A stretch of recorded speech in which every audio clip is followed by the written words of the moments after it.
देखिए आज हम लोग पढ़ेंगे वाष्पोत्सर्जन, जिसको इंग्लिश में बोलते हैं ट्रांसपीरेशन। ट्रांसपीरेशन में देखिए क्या होता है। ट्रांसपीरेशन ये वाष्पोत्सर्जन वाष्पोत्सर्जन क्या होता है, जैसे हम लोग कोई भी काम करते हैं, हार्ड वर्क करते हैं तो पसीना निकलता है। पसीने में तो हीट के कारण जब वो उड़ता है तो उसको बोलते हैं उड़ गया, वाष्पोत्सर्जन। और पसीना क्या था, स्वेट। तो पसीना क्या था, हमारा उत्सर्जित बोले तो उत्सर्जित पदार्थ, तो वो उड़ गया। तो मतलब क्या हो गया, हम लोगों का जो उत्सर्जित पदार्थ है वो उड़ गया। तो वैसे ही सेम कॉन्सेप्ट लागू होता है पादप के लिए। तो क्या होता है, बाई प्रोडक्ट को उड़ाना ही क्या कहलाता है, वाष्पोत्सर्जन। और वाष्पोत्सर्जन में क्या होता है, जब वो उड़ता है तो जब वो भाप बन के उड़ता है तो जहाँ से उड़ता है तो वहाँ की एनर्जी को लेकर चला जाता है, तो वहाँ हमको ठंडा फील होता है। ठीक है, यस। तो हाँ, तो बाई प्रोडक्ट को उड़ा लेना ही ट्रांसपीरेशन कहलाता है। बाई प्रोडक्ट मीन्स फालतू के पदार्थ, अनावश्यक पदार्थ।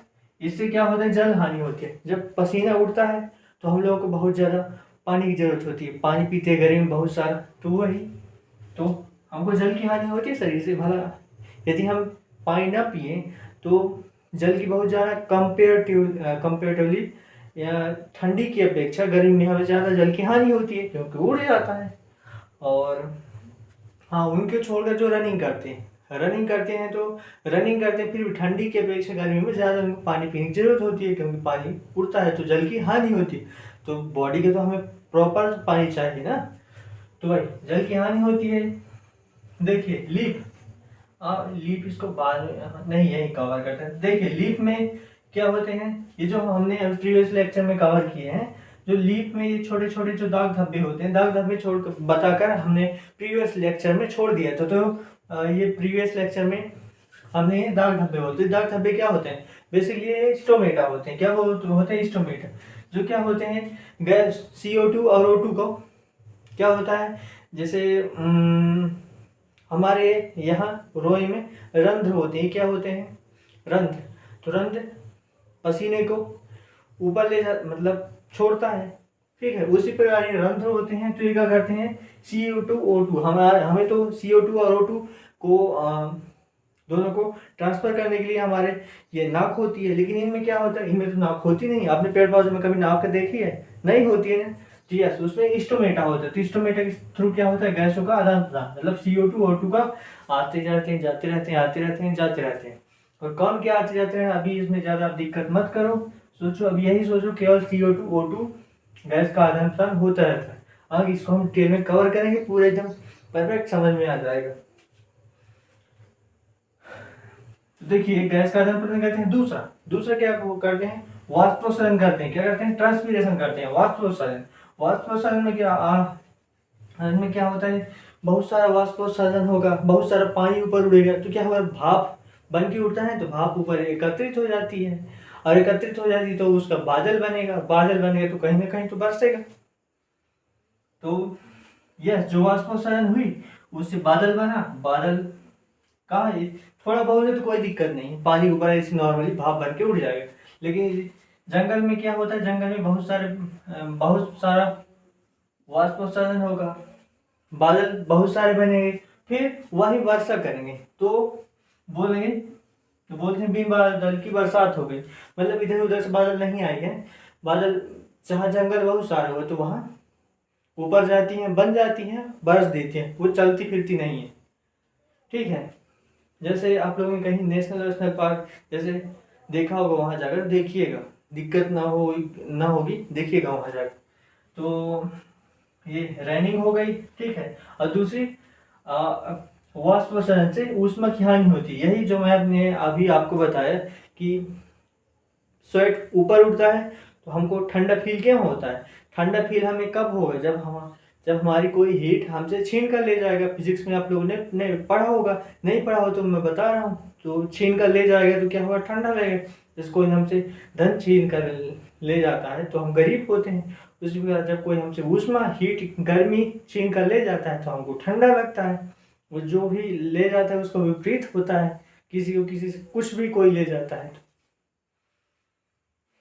जैसे आपसे जैसे निगेटिव मार्किंग क्या होती है, आपके मार्क्स ले जाती है, काट कर आप गलत सवाल के आंसर देते हो तो क्या होता है, आपके मार्क्स छीन कर ले जाती है, तो आपको क्या मिलता है, मार्क्स कम होते हैं। उसी प्रकार वाष्प सर्जन से ऊष्मा की हानि होती है। अब ये ऊष्मा की हानि थी बहुत सारी होने लगे, तो देखा होगा आपने कि गर्मी में बहुत सारी ऊष्मा की हानि होती है, क्योंकि गर्म होता है वातावरण, तो जितना गर्म होगा वातावरण उतना ही वो पानी को ऊपर खींचे, सॉरी मतलब जितना गर्म होगा वातावरण उतना ही पानी पानी उड़ेगा, ठीक है। तो उसके लिए क्या करते हैं ये लोग, पेड़ पौधे पत्ते गिरा लेते हैं। यदि बहुत सारा पानी ये पेड़ पौधों से ऊपर जाएगा यहाँ से, अब इसको क्या बोलते हैं आप लोग मुझे कमेंट बॉक्स में बताइएगा। ये मैं प्रीवियस लेक्चर में कवर कर चुका हूँ, स्टार्टिंग के फर्स्ट या सेकेंड लेक्चर में ही है, तो जब ताना में पढ़ा रहा था, जो उसके कारण पत्ती गिरा देते हैं, और वहाँ ये भी बता रहा हूँ उसमें हानि कैसे होती है, ठीक है। यहाँ ब्रीफ में बता रहा हूँ। अब देखिए तीसरा पॉइंट, वाष्पोत्सर्जन जो क्रिया होती है उसकी एक मापते हैं हम उसको। जैसे आप लोगों की हाइट होगी तो हाइट को टेप से मापते हैं, तो यस इसको भी मापने के लिए किसी न किसी मापक की जरूरत होगी ना, किसी न किसी टेप की जरूरत होगी। तो अब वाष्पोत्सर्जन की क्रिया को आप टेप से थोड़ी ना नापोगे, टेप से नापोगे तो उसके लिए अलग से एक मीटर की जरूरत होती है, उसको बोलते हैं फोटोमीटर। ये हाँ फोटो ये फोटोसिंथेसिस किस में होता है, फोटोसिंथेसिस ये प्लांट्स में होता है, तो वहां से आप याद रखो फोटोमीटर, ठीक है, करेक्ट। आगे फोटोसिंथेसिस इसी को पढ़ते हैं। देखिए सिंथेसिस मीन्स क्या होता है, सिंथेसिस मतलब आप देखिए जो प्रोटीन विटामिन कुछ होते हैं जो आपके बॉडी में बनते हैं, आप लोग जो कंज्यूम करते हैं उसके अलावा, तो उससे बनते मतलब उनका सिंथेसिस होता है, उनका संश्लेषण होता है, वो लोग बनते हैं, तो किसी चीज़ का बनना क्या कहलाता है, सिंथेसिस कहलाता है। तो फोटोसिंथेसिस मीन्स प्रकाश का फोटोसिंथेसिस, फोटो मीन्स प्रकाश, ये प्रकाश, और सिंथेसिस मीन्स ये संश्लेषण। तो प्रकाश संश्लेषण मीन्स फोटो, संश्लेषण मीन्स बनना, और फोटो मीन्स प्रकाश, प्रकाश की उपस्थिति में कुछ चीज का बनना, फोटोसिंथेसिस कहलाता है, ठीक है। अब यहाँ पास जैसे आप लोग देखिए, मैं एक एक्स्ट्रा पॉइंट बताना चाहूँगा। ह्यूमन में जो सांस होती है, सांस कितने हम 1 मिनट में 16 बार सांस लेते हैं ह्यूमन में। आप लोग इसको ट्राई करके भी देख लेना। तो अब ये पॉइंट तो ठीक है, ये नॉर्मली ये क्या होता है, जो दैनिक जीवन में जो एग्जाम्पल से रिलेटेड क्वेश्चंस जो उसमें बोला है रेलवे में और यूपीएससी में, तो ये उसमें आ जाए। और देखिए कुछ और आप लोग याद रखिए, ये आगे अभी ये हल्का हल्का डोज इसलिए दे रहा हूँ क्योंकि ये आगे जाके आपको यहाँ सब में काम आएगा। तो देखिए NADP, आप केवल इतना याद रखो, NADP की फ्रेंडशिप किसके साथ होती है, H2 के साथ। NADP की H2 के साथ ही, N दिख रहा है N और ये H, अब N और H में दोनों एक ही जैसे दिख रहे हैं, एक ही जैसे, मतलब इसका जो डंडा है इसका पसरा हुआ है, इसका ऐसे सीधा हो गया है, तो यस इनकी इसके साथ फ्रेंडशिप, तो NADP की H2 के साथ। और उसी प्रकार देखिए RUDP, इनका तो इनके साथ हो गया, जो बच गया तो इसकी CO2 के साथ होती है। अब H2CO2 कहाँ से आते हैं लोग, इन लोगों को मैं आपको आगे बताऊंगा कैसे आते हैं, कहाँ पास से।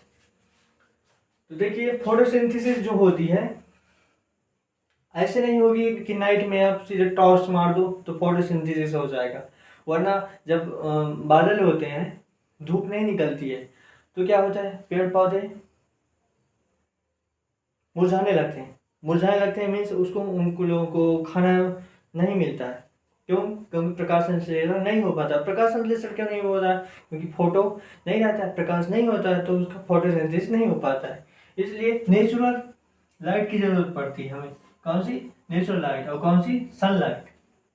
सनलाइट की जरूरत है, वो भी कितने परसेंट चाहिए इसको, 5 से 10%, बहुत ज़्यादा नहीं कि आप इसको एकदम कड़कड़ी धूप में रख दो, उसकी जरूरत नहीं है। इसको हल्का प्रकाश चाहिए, 5 से 10%। और ये नेचुरल कलर, इसमें नेचुरल कलर चाहिए ज़्यादातर रेड, ब्लू और वायलेट, मतलब लाल, ब्लू, नीला और वायलेट बैंगनी, ये 3 कलर की उपस्थिति कंपलसरी है, नहीं होगा ही नहीं। तो धूप की जरूरत नहीं पड़ती है, सनलाइट की जरूरत होती है। अब देखिए, अब सनलाइट की क्या जरूरत होती है, कितनी 5 से 10% की जरूरत होती है, ज़्यादा जरूरत नहीं होती है। देखिए जो इंटीरियर प्लांट्स होते हैं, जैसे एग्जाम्पल्स के तौर पर मेरे लिए इंटीरियर प्लांट्स होते हैं, वो क्या होते हैं, आप यहाँ रख दो तो उसको धूप मिलेगी, 5 से 10% मिल रही है ना, और आराम से फोटोसिंथेसिस उसका हो जाएगा। तो फोटोसिंथेसिस, अब फोटोसिंथेसिस कब होता है, आप लोगों ने देखा होगा कि सुबह होता है। सुबह अभी इस टाइम पर, इस सीजन पर जब मैं वीडियो अपलोड करूंगा, आज मतलब वीडियो बना रहा हूँ, तो सुबह आप लोगों ने देखा होगा कि बहुत सारा भाप इन्वायरमेंट में रहती है, भाप रहती है। तो वो क्यों होता है, फोटोसिंथेसिस, बहुत सारे प्लांट्स इस समय धान वान की खेती बहुत सारी है, तो फोटोसिंथेसिस बहुत सारा होता है। तो सुबह उसी कारण होता है, वो भाप बनकर उड़ती है, क्योंकि वो खाना बनाते हैं। अब चूल्हा रखकर खाना नहीं बनाएंगे, फोटोसिंथेसिस के थ्रू ही खाना बनाएंगे। तो अब वो सुबह का जो टाइम होता है, जब वो भाप बनती है, तो उसमें टेम्परेचर कितना होगा, आप लोगों ने 12 महीने एकदम पूरा देखा हो कि नॉर्मल टेम्परेचर है कितना होता है, 25 से 35 डिग्री सेंटीग्रेड। तो 25 से 35 डिग्री सेल्सियस ये होता है टेम्परेचर फोटोसिंथेसिस के लिए रिक्वायर्ड। अब देखिए जो CO2, देखिए फोटोसिंथेसिस की क्रिया कैसे होती है, ये केवल मैं आपको अभी इंट्रोडक्शन दे दूं, ये अभी केवल आप देख लो, इसको टेंशन मत लो क्या कैसे हुआ, कुछ भी नहीं, केवल देख लो। तो CO2 आएगा, और सनलाइट ये इसको हम लिख सकते हैं यूवी। तो CO2 सनलाइट, H2O पानी की जरूरत है, कंपल्सरी है, नीचे से जाइलम के थ्रू ऊपर जाएगा तने में। और क्लोरोफिल, ये हरी हरी जो पत्ती में रहता है ना, क्लोरोफिल, इसकी जरूरत है। तो ये चारों चीज चाहिए हमको, कौन कौन, CO2 सनलाइट, H2O, क्लोरोफिल। तो इसके जब ये सभी कंपोनेंट्स रहेंगे तभी भोजन बनेगा, बस इतना याद रहेगा। तो CO2 कितनी जरूरत होती है, जनरली 0.03% की जरूरत होती है। अब ज्यादा इतना नहीं, कि लिमिट इसकी होती है 40%। अब 40% से ज्यादा यदि CO2 हो गई तो खाना नहीं बनेगा, पेड़ पौधे मुरझा जाएंगे। अब देखिए जो प्रकाश संश्लेषण की क्रिया होती है कैसे डिपेंड करती है, आप लोगों ने उसमें देखा होगा, जब आप लोग फिजिक्स पढ़ते थे, फिजिक्स जो साइंस के स्टूडेंट हो उनको पता होगा कि फिजिक्स में देखिए क्या होता था, 1/a होता था, उधर भी होता था। तो a जितना बढ़ेगा भी उतना कम होगा, क्योंकि ये 1/a और ये प्रोपोर्शनल टू भी। तो जितना बढ़ेगा उतना ये कम होगा, ये जितना बढ़ेगा उतना ये कम होगा। तो ये व्युत्क्रमानुपाती में ऐसा होता है, और अनुक्रमानुपाती में ये और भी, जितना ये बढ़ेगा उतना ये भी बढ़ेगा। ठीक उसी प्रकार CO2 जितना बढ़ेगा उतना ही भोजन ज्यादा बनेगा, लेकिन लिमिट कितनी है, 40% की, ठीक है। और सनलाइट जितना ज्यादा होगा भोजन भी उतना बनेगा, लेकिन लिमिट कितनी है, 5 से 10%, इससे ज्यादा नहीं होनी चाहिए सनलाइट। ऐसा नहीं कि धूप में, इसलिए दोपहर में फोटोसिंथेसिस नहीं होता है, केवल सुबह होता है। और पानी नॉर्मल जितना चाहिए उनको उतना ही चाहिए। और क्लोरोफिल तो रहेगा नहीं, सूखा हुआ डंडा खड़ा रहेगा तो उसको भोजन थोड़ी ना बनेगा, तनेगा। अब देखिए नमी या आर्द्रता जितनी कम हो, प्रकाश संश्लेषण की क्रिया उतनी ही ज्यादा होगी। क्यों, क्योंकि नमी आर्द्रता की इसमें जरूरत नहीं होती, उसमें किसी जल की जरूरत होती है। तो नमी अब फालतू में गैस वैस होंगी, वो बेकार है। तो देखिए रेस्पिरेशन जो होती है पौधों में, रेस्पिरेशन कितना होती है,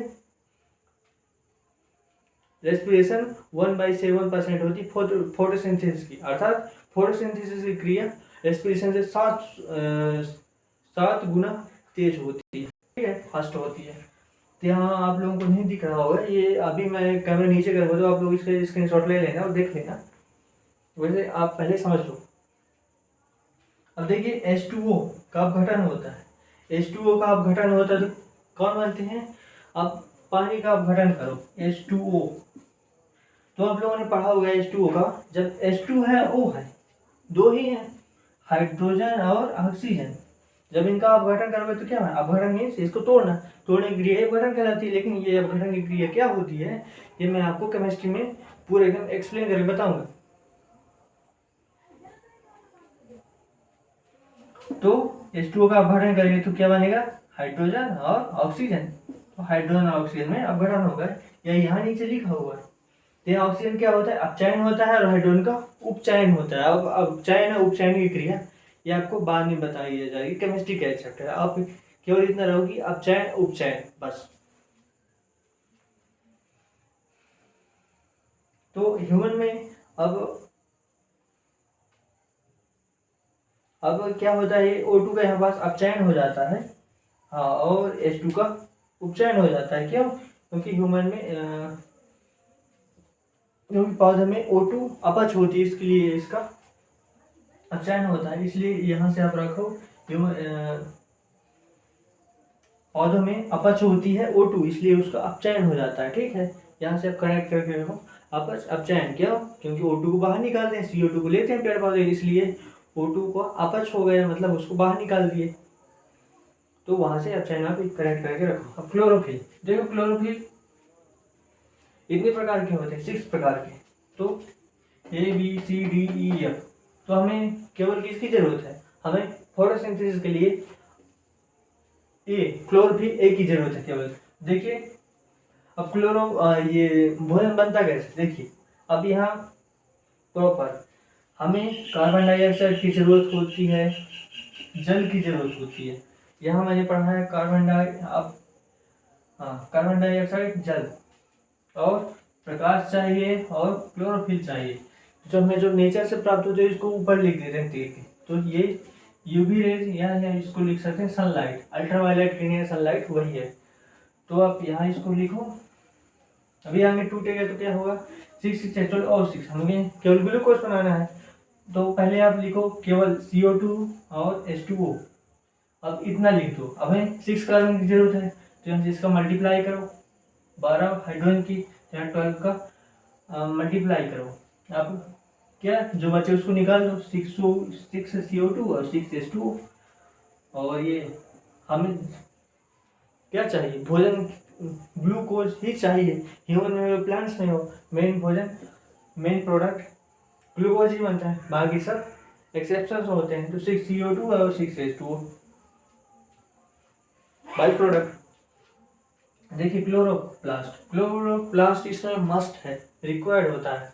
तो क्लोरोप्लास्ट क्या होता है, ये जो पत्तियां होती हैं इसमें जो दाग धब्बे होते हैं, ये स्टोमेटा, इसमें क्या होता है, क्लोरोप्लास्ट पाया जाता है। इसको यदि हम जूम करें तो ये ऐसे होता है क्लोरोप्लास्ट, इसमें जो दाग धब्बा इतना बड़ा ऐसे होता है।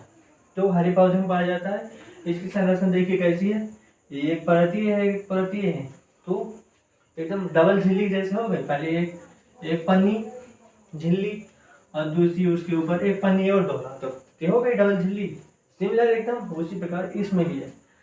तो ये जो छोटे छोटे कण जैसे दिखाई दे रहे हैं, ये क्या है, इसको बोलते हैं स्ट्रोमा। ठीक है, और जो ये छोटी छोटी ये रेड कलर की जो डिब्बियां बनी हुई हैं ऊपर से नीचे तक, तो ये एक डिब्बी को बोलते हैं थैलोकाइट। थैलोकाइट क्या है, जैसे अपन दीवार बनाते हैं, तो उसमें जो ईंट होती है, एक ईंट को उसकी इकाई बोलती है। ठीक है, जिससे वो बना है तो उसको ईंट बोलते हैं, तो इसमें उसको थैलोकाइट बोलते हैं। उससे ये पूरे पिलर बना है। अब जो ये पूरा बन गया, यहाँ से इतना एक पिलर, इसको बोल दिए ग्राम। ठीक है, और इसी थैलोकाइट ये एक इकाई के अंदर ये मैग्नीशियम पाया जाता है। तो थैलोकाइट में मैग्नीशियम। अब देखिए फोटोसिंथेसिस 2 टाइप की होती है, एक लाइट, ये हिल क्यों बोलते हैं, क्योंकि इसे हिल नामक वैज्ञानिक ने रिसर्च करके खोज करके बताया सबको, इसलिए इसको हिल बोल देते हैं। दूसरी डार्क, लाइट है, दूसरी डार्क। डार्क क्यों बोलते हैं, क्योंकि डार्क, क्योंकि वो अंधेरे में होती है, इसलिए उसको डार्क बोलते हैं। अभी कैसे होती है मैं आपको बताता हूँ। देखिए जब ये फोटोसिंथेसिस करना है तो यूवी लाइट है, ठीक है, ये कहाँ पड़ी, पत्ती में पड़ी, पत्ती में। अब ग्रामा कहाँ, देखिए आप इधर, ये ग्रामों में पड़ी, ये डिब्बी में, एक डिब्बी में पड़ी, तो ग्रामों में पड़ी एक डिब्बी में। अभी हम पास एक चीज बता दूं, जैसे यहाँ ये छोटा है बड़ा स्तंभ, तो इनको प्रॉपर बराबर होना कंपल्सरी नहीं, ये छोटा हो ये बड़ा हो, ऐसे इसमें कई सारे ये पिलर होंगे, ऐसे इसमें कई सारे पिलर होंगे, ठीक है। तो ग्रामम में पड़ी। अब ग्रामम में क्या है, ग्रामम में थैलोकाइट है, ये पिलर ग्रामा में ये एक इकाई थैलोकाइट। अब इस थैलोकाइट में क्या है, मैग्नीशियम, सॉरी ये थैलोकाइट में है क्लोरोफिल, यस, इसी में होता है क्लोरोफिल। तो एक ये डिब्बी है, डिब्बी में क्लोरोफिल। अब क्लोरोफिल में क्या होता है, मैग्नीशियम। मैग्नीशियम आपको पता होगा कि ये धातु है, तो Mg ये 2+ ही बना, ये आयन बनाएगा, ठीक है। अभी 2+, 3+, ये आपको वो केमिस्ट्री में बताया जाएगा, तो क्योंकि केमिस्ट्री का ही चैप्टर है। तो देखिए मैग्नीशियम आयन ही बनाएगा, मतलब आयन बनाएगा अर्थात इलेक्ट्रॉन दान करेगा। तो दान कैसे करेगा, जब इसकी आप लोगों ने फोटो इलेक्ट्रिक सेल देखा होगा, जो इस समय बहुत सारे सोलर पैनल चलते हैं, तो उसमें लाइट अगर पड़ती है तो आयोनाइजेशन होता है, आयन बनते हैं। तो आयन बनते हैं तो इलेक्ट्रॉन मतलब निकलता है, तो इलेक्ट्रॉन उत्सर्जित होता है यहाँ से, तो ये इलेक्ट्रॉन निकल गया। अब इलेक्ट्रॉन निकलेगा तो क्या होगा, ये एटीपी बना, ठीक है। अब एटीपी सबसे कम मीठा वाला पहले एक ग्लूकोज बनेगा, ठीक है। सबसे कम मीठे में सबसे कम एटीपी, और सबसे अधिक मीठे में सबसे अधिक एटीपी, ठीक है। तो एटीपी तभी ना बहुत सारा मीठा खाने वाले एकदम मोटे हो जाते हैं, ठीक है, क्योंकि उसमें बहुत सारी एटीपी के रूप में एनर्जी को कंज्यूम कर लेते हैं, एनर्जी वही रखी रहती है, तो मोटे हो जाते हैं, बिल्कुल वही। तो अब एटीपी से बना एनएडीपी। अब एनएडीपी क्या होता है, अब एनएडीपी को मैं यहाँ पढ़ाया था, तो एनएडीपी की क्या होती है, फ्रेंड्स H2 के साथ होती है। तो एनएडीपी यहाँ तक, केवल एनएडीपी तक या अभी करो, ठीक है। अब फिर यहाँ पानी आया तो पानी का जलापघटन होगा, तो यहाँ पास मैंने अभी पढ़ाया था जलापघटन होगा, तो ये जलापघटन, तो जलापघटन में क्या होगा, तो जल अपघटन हुआ। एक मिनट,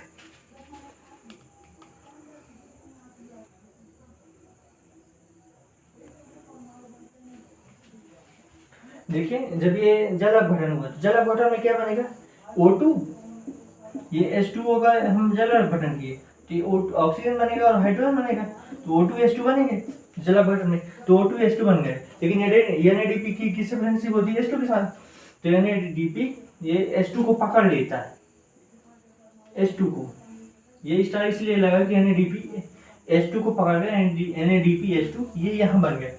NADPH2 यहाँ तक आप याद रखो कि ये NADPH2 बन गया। अब जैसे ही NADPH2 बना तो ये लाइट फोटोसिंथेसिस की जो ये लाइट रिएक्शन वाली प्रोसेस है कंप्लीट। अब आगे डार्क को देखते हैं। देखिए अब NADPH2, एक मिनट, देखिए NADPH2, ठीक है, और ये NADPH2 बना और ये O2 साथ में है, मतलब NADP क्या हुआ, H2 को पकड़ के अपने पास रख लिया, क्योंकि उसके साथ फ्रेंडशिप। केवल अभी इतना ही याद रखो, आगे हम केमिस्ट्री के लेक्चर में इसको सब कवर कर देंगे। अब O2, तो यहाँ पास O2 एक्स्ट्रा है, तो NADPH2 + O2। अब ये एक में से एक कूद गया, इस ऐसे ही कितने सारे, बहुत सारे यहाँ से ऐसे कूद जाते हैं, ये हर एक इकाई से। अब इसकी क्या इकाई है, मैं अभी बताया था आपको, इकाई थैलोकाइट, ठीक है। तो ऐसे एकदम कूदते जाते हैं इसमें। अब उसमें कूदते जाते हैं तो ये ऑक्सीजन की ज़्यादा हो गई NADPH2 के साथ। तो अब NADPH2, अब यहाँ से शुरू होती है डार्क रिएक्शन। डार्क रिएक्शन में RUDP होता है। हाँ, मैं आपको बताया RUDP। अब RUDP बन गया डार्क रिएक्शन में, जैसे ही स्टार्ट हुई तो RUDP बना। RUDP की फ्रेंडशिप किसके साथ होती है, CO2 के साथ। तो RUDP CO2 के साथ क्रिया किया। अब क्रिया करने के लिए क्या होगा, किसी ने किसी को बाहर करेगा, तो CO2 को ये यहाँ से पत्ती के थ्रू खींच लेता है, यहाँ आ गई है, यहाँ CO2 आई। तो अब ग्लूकोज बनाने के लिए कार्बन की जरूरत है, ग्लूकोज बनाने के लिए कार्बन की जरूरत है, C6H12O6, तो कार्बन की जरूरत है। तो कार्बन की जरूरत है यहाँ ग्लूकोज बनाने के लिए, तो कार्बन ये C से यहाँ आ गया, अब O2, ठीक है, CO2 है, तो यहाँ अब ये CO2 यहाँ आ गया, तो अब किसी ना किसी को तो बाहर करेगा, तो ये O2 को बाहर कर देता है, लात मार के फेंक देता है। अब वो CO2 अंदर आया, तो CO2 जो ये अंदर आया, यही CO2 जो मैं अभी यहाँ पास, यहाँ ऊपर आप यहाँ पास देखोगे तो यहाँ CO2 6CO2 वही रहती है, और हाइड्रोजन जो यहाँ हुआ हाइड्रोजन के साथ मिलके इसी प्रकार एक क्रिया आगे संपन्न होती है, और O2 बाहर हो जाता है और CO2 की एंट्री हो जाती है और ग्लूकोज बन जाता है, जो मैंने आप यहाँ पास दिखाया। अब मैं कैमरा ऊपर करूंगा तो आप लोग देख लीजिएगा। अब एक क्वेश्चन है कि देखिए, डायरेक्ट रिएक्शन तभी स्टार्ट होगी जब यहाँ NADPH2 बनेगा, और ये तभी बनेगा जब सनलाइट होगी, तभी CO2 अंदर करेंगे और O2 बाहर करेंगे। तो पीपल और बरगद के जो पेड़ पौधे होते हैं वो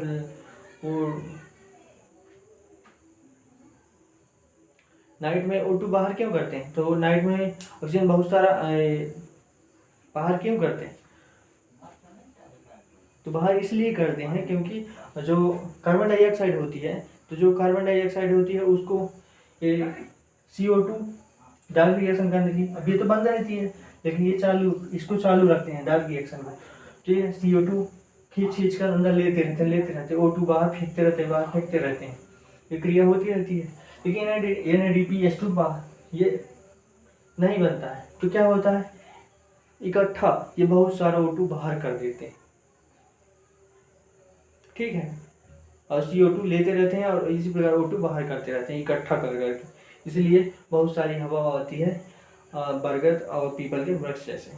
तो आई होप आप लोगों को समझ में आया होगा, तो थैंक यू।